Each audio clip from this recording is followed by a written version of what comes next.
ichkariga kiramiz. Bizda 70 kvadrat joyimiz bu. Kvartira 3 xonali qilganmiz, o'zi 2 xonali edi.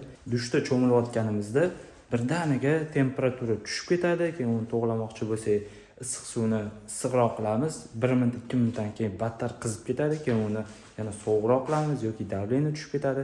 Shunga o'xshash problemalar bo'lgandir sizlarda ham. Shaxsan men o'zimda bo'lgan bu. Dushda cho'milayotganimda jahlim tushib ketadi. Nimaga issiq qilib qo'ysam sovib ketadi, nimaga davleniya o'zidan tushib ketadi. Bu problema nimadan bo'ladi? Mana bu yerda o'zi обычный santexnikani qanaqa qilishadi? Mana bu koteldan bundoq sovuq suv ulanadi bu yoqqa. Dom o'zi berayotgan sovuq suv. Mana bunaqasiga issiq suv keladi, oddiy PP turbada. Bundoq ketib turib, mana bu yerda bizda bundoq oshxonamiz bo'ladi. Oshxonadan kranlar qo'yib bundoq o'tadi. Sanuzulga mana bu yerga bundoq o'tib ketadi. Sanuzulda bundoq keladi. Bunga ulanadi. Mana bu yerda sushilkaga ulanadi, bu yoqqa ulanib, yana dalshi o'sha qattiq ketish kerak bo'lsa ketadi. Lekin biz unaqa qilmadik. Sababi agar mana shu обычный qilinadiganidek qilsak, mana bu yoqdan issiq suv bundoq kelib, mana bunaqasi o'tadi-yu, mana bu yerda idishda yuvishadi rakvinada. Mana shu rakvinada issiq suvni yoqqanda, buni yoqqanni hisobiga mana bu yoq dushda temperatura tushib ketardi-da. Dushda masalan cho'milyapti odam, bu cho'milayotgan paytida nariyoqda kimdir idishda yuvadigan bo'lib qolsa, bu yoqda ham davleniya tushib ketadi, ham temperatura tushib ketadi. Chunki nariyoqdan issiq suv kelayotganda u yoqqa o'tib ketadi. Ya'ni yo'lini ochildimi, u yoqqa o'tib ketadi. O'shani oldini olish uchun biz nima qildik? Mana bu yerda installyatsiya qilganmiz. Mana unitaz. Ko'pchilik o'ylaydi, mana bunaqa installatsion sanuzul qilsam, joydan yutqizaman. Chunki mana bu 20 sm chiqqan joyi bor, shundan yutqizaman deydi. Naborot yutiladi, chunki oddiy unitazda ham chashaganda mana bunaqa chiqqan joyi bo'ladi. Faqat tepasiga uni hech nima qila olmaymiz, chunki tepasidan o'sha foydalana olmaymiz, yopilmagan bo'ladi. Bu yerda mana tepasiga mana bu kollektorlarni qo'yib, bemalol mana bunaqa yopiladigan qilib, joy qilib foydalanib ketganmiz.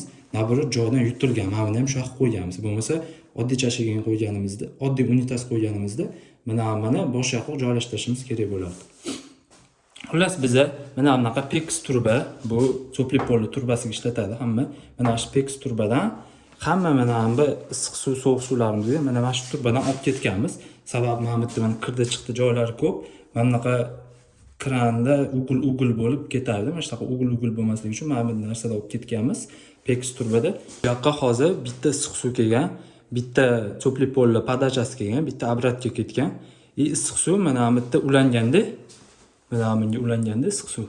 Mana ko'rasizlar, bundoq kelib ulanyapti. Mana bu yerdan sovuq suv ulangan. Sovuq suv 1, 2, 3, 4, 5, 6 ta. Mana bu bittasi mana o'ynayapti, bu mashqda o'ziniki. Ikkinchisi mana bu yerdagi. Uchinchisi mana bu umvalnikiga. To'rtinchisi buni orqasida kirmoshna bor, prachniy o'shaniki. Beshinchisi rakvinaniki.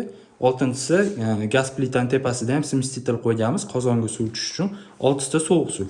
Mana issiq suv ko'rasizlar, mana alohida ketgan, shuni hisobiga temperatura tushmaydi bizda. Issiq suvniki alohida, muzli suvniki alohida bo'lgani uchun mana bu yerda cho'milayotganda nariyoniki ta'sir qilmaydi. Mana bu 3 ta issiq suvniki, birinchisi mana bu dushki, ikkinchisi rakvinaniki, uchinchisi umvalnikiga. Mana so'pli-polli turbasidan olib ketganmiz sushilkani. Mana shunaqa yechim qilganmiz. Ana o'shaning uchun mana bu dushda cho'milayotganda nariyoqda rakvinada kimdir idishda yuvsa ham alohida ketgani uchun, kollektori alohida bo'lgani uchun bizda mana bu davleniya ham tushmaydi, temperatura ham tushmaydi.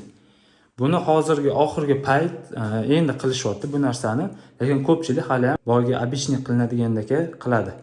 Agar sizlarda ham santexnika qilayotgan bo'lsangiz, mana shunaqa yechim qilib ketsanglar ancha foydali, chunki men o'zimga bu неприятный yoqmaydi. Men o'zim necha marta bo'lgan dushda cho'milayotganda davleniya tushib ketadi, temperatura tushib ketadi. Men o'zimga yoqmaydi. O'shaning uchun mana shunaqa yechim qilishinglarni tavsiya qilaman. Hammaga xayr. Agar video foydali bo'lgan bo'lsa, kanalga podpisatsiya bosib qo'ying, like bosing, izoh bilan qo'llab-quvvatlanglar.